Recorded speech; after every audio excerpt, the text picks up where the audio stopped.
بسم الله الرحمن الرحيم وأنزلنا إليك الكتاب بالحق مصدقا لما بين يديه من الكتاب ومهيمنا عليه فاحكم بينهم بما أنزل الله ولا تتبع أهواءهم عما جاءك من الحق لكل جعلنا منكم شرعة ومنهاجا ولو شاء الله لجعلكم أمة واحدة ولكن ليبلوكم فيما آتاكم فاستبقوا الخيرات إلى الله مرجعكم جميعا فينبئكم بما كنتم تعملون۔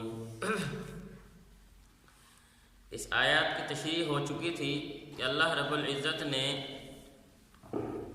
سب سے پہلا دور تورات کا گزرا، اس کے بعد انجیل کا، پھر قرآن مقدس کا دور گزرا۔ اور قرآن مقدس یہ وہ عظیم کتاب ہے جس نے تورات اور انجیل کے احکام کی بھی حفاظت کی ہے۔ لیکن اس میں یہ بات سمجھیں گے کہ تمام شریعتوں میں جو اصول دین تھے وہ تو ایک ہی رہے۔ اصول دین توحید، رسالت، قیامت، فرشتے، تقدیر، یہ اصول دین ہیں کہ اللہ ایک ہے، پیغمبر اللہ رب العزت کے بھیجے ہوئے سچے قاصد ہوتے ہیں، دنیا میں اللہ کا پیغام لے کر آتے ہیں۔ اس طرح مرنے کے بعد دوبارہ اٹھنا ہے، یہ فرشتے، یہ اللہ کی نورانی مخلوق ہے جن کے ذمہ اللہ نے کام لگائے ہوئے ہیں، یہ اصول دین ہیں۔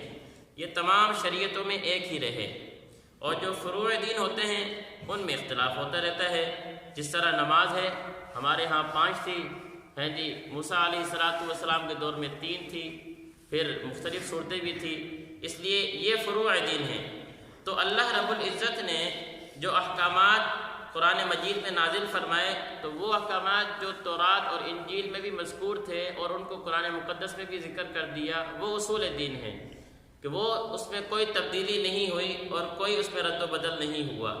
فروع دین میں وقت کے اعتبار سے اور حالات کے اعتبار سے تبدیلی تھوڑی بہت ہوتی رہتی ہے۔ تو اللہ نے فرمایا کہ قرآن مقدس یہ وہ کتاب ہے کہ جس نے تورات اور انجیل کے احکامات کی بھی حفاظت کی۔ فرمایا لِكُلٍّ جَعَلْنَا مِنْكُمْ شِرْعَةً وَمِنْهَاجًا، کہ تم میں سے ہر ایک امت کے لیے ہم نے ایک الگ شریعت اور طریقت مقرر کی ہے۔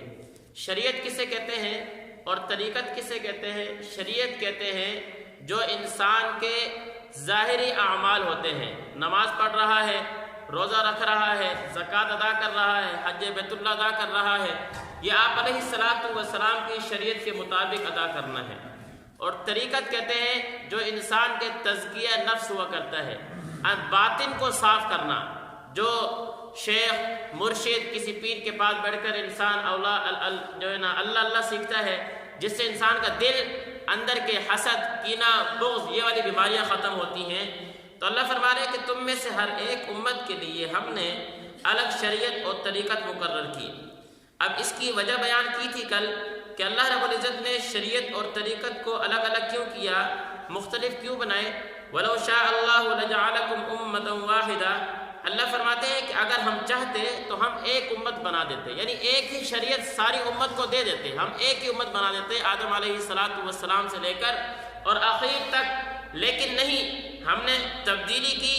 کیوں؟ وَلَٰكِن لِيَبْلُوَكُمْ، تاکہ ہم تمہیں آزمائیں، تاکہ ہم تمہیں جانچیں، تمہارا امتحان لیں کہ کون اللہ رب العزت کی بندگی میں پورا اترتا ہے، کون اپنی خواہشات پہ چلتا ہے۔ اللہ نے فرمایا فاستبقوا الخیرات، بس چاہیے کہ تم نیکی کے کاموں میں آگے بڑھنے کی کوشش کرو۔ الی اللہ مرجعکم جمیعا، اللہ ہی کی طرف تم سب کو لوٹ کر جانا ہے۔ فینبئکم بما کنتم فیہ تختلفون، اس وقت وہ تمہیں بتائے گا جن میں تم اختلاف کیا کرتے تھے۔ وَأَنِ احْكُم بَيْنَهُم بِمَا أَنزَلَ اللَّهُ، پچھلے حکم کو اللہ دوبارہ دہرا رہے ہیں۔ وَأَنِ احْكُم بَيْنَهُم بِمَا أَنزَلَ اللَّهُ، اور اگر ہم حکم دیتے ہیں کہ تم ان لوگوں کے درمیان اسی حکم کے مطابق فیصلہ کرو جو اللہ نے نازل کیا ہے۔ وَاحْذَرْهُمْ أَن يَفْتِنُوكَ عَن بَعْضِ مَا أَنزَلَ اللَّهُ إِلَيْكَ، اور ان کی خواہشات کی پیروی نہ کرو، اور ان کی اس بات سے بچ کر رہو کہ وہ تمہیں فتنے میں ڈال کر کسی ایسے حکم سے ہٹا دیں جو اللہ نے تم پر نازل فرمایا ہے۔ جس طرح یہود و نصارہ یہ آیا کرتے تھے آپ علیہ السلام کے پاس یہودی، اور یہ اپنے خواہشات، اپنے مزاج کے مطابق فیصلہ کروانا چاہتے تھے۔ جس طرح میں نے بتایا تھا کہ یہودی علماء کچھ آئے تھے آپ علیہ الصلوۃ والسلام کے پاس اور آ کر کہنے لگے کہ ہمارے کچھ مسائل چل رہے ہیں آپ کی قوم کے ساتھ، اگر آپ فیصلہ ہمارے حق میں کر دیں گے تو ہم مسلمان ہو جائیں گے۔ یعنی اپنے خواہشات پر فیصلہ کروانا چاہتے تھے۔ اللہ نے منع فرمایا، اللہ نے کہا کہ نہیں، اس بات کو نہیں دیکھنا کہ یہ مسلمان ہوتے ہیں یا نہیں ہوتے، آپ نے اس بات کو دیکھنا ہے کہ انصاف کے مطابق فیصلہ ہو، چاہے وہ جسی کے حق میں چلا جائے۔ تو فرمایا جا رہا ہے وَاحْذَرْهُمْ، بچیے اس بات سے أَن يَفْتِنُوكَ عَن بَعْضِ مَا أَنزَلَ اللَّهُ إِلَيْكَ، یہ کہ وہ آپ کو اس بات میں فتنے میں ڈال دیں اس چیز سے جو اللہ نے نازل فرمایا ہے آپ کی طرف۔ فَإِن تَوَلَّوْا، اور اگر وہ منہ موڑے، فَاعْلَمْ، تو جان لیجیے، أَنَّمَا يُرِيدُ اللَّهُ أَن يُصِيبَهُم بِبَعْضِ ذُنُوبِهِمْ، کہ اللہ نے ان کے بعض گناہوں کی وجہ سے ان کو مصیبت مبتلا کر دیا ہے۔ یہی بڑی عجیب بات فرمائی اللہ نے کہ اگر انسان دین کے کام سے ہٹ جاتا ہے اور دین پر عمل پیرا نہیں ہو رہا ہے، دین کی توفیق، نیک اعمال کی توفیق اس کو نہیں مل رہی ہے، اللہ فرما رہے ہیں کہ یہ اس کے گناہ کی وجہ سے ہے، کہ اس کے اپنے اعمال اس طرح کے تھے کہ اپنے اعمال کی بدولت یہ نیک کاموں کی طرف نہیں آ رہا ہے۔ تو وہی فرمایا جا رہا ہے فَاعْلَمْ أَنَّمَا يُرِيدُ اللَّهُ، اگر وہ منہ موڑتے ہیں آپ سے تو جان لیجیے کہ أَنَّمَا يُرِيدُ اللَّهُ أَن يُصِيبَهُم بِبَعْضِ ذُنُوبِهِمْ، کہ یہ ان کے بعض گناہوں کی وجہ سے ہے جو انہوں نے کیے تھے، اللہ نے اس کی وجہ سے ان کو مصیبت میں ڈال دیا ہے۔ اور یہی حدیث میں آیا ہے کہ اعمالکم، کہ انسان اپنے اعمال کی بدولت ہی اپنوں پر ایسے حکمران مسلط کرتا ہے جو انسان کو مصیبت اور پریشانی میں ڈال دیتے ہیں۔ اسی وجہ سے کہا جاتا ہے کہ انسان اپنے اعمال کی طرف توجہ کرے، انسان کو کوئی پریشانی آ رہی ہے، کوئی مصیبت آ رہی ہے، اپنے اعمال کو دیکھے، اپنے گریبان میں جھانکے کہ میرا عمل کا اس طرح کا تو نہیں کہ میرے کو مصیبت اور پریشانی اس وجہ سے آ رہی ہو، اپنا عمل درست کرنے کی کوشش کرنی چاہیے۔ وَإِنَّ كَثِيرًا مِّنَ النَّاسِ لَفَاسِقُونَ، اور ان لوگوں میں سے بہت سے لوگ ایسے ہیں جو فاسق ہیں۔ أَفَحُكْمَ الْجَاهِلِيَّةِ يَبْغُونَ، بھلا کیا یہ جاہلیت کا فیصلہ کروانا چاہتے ہیں؟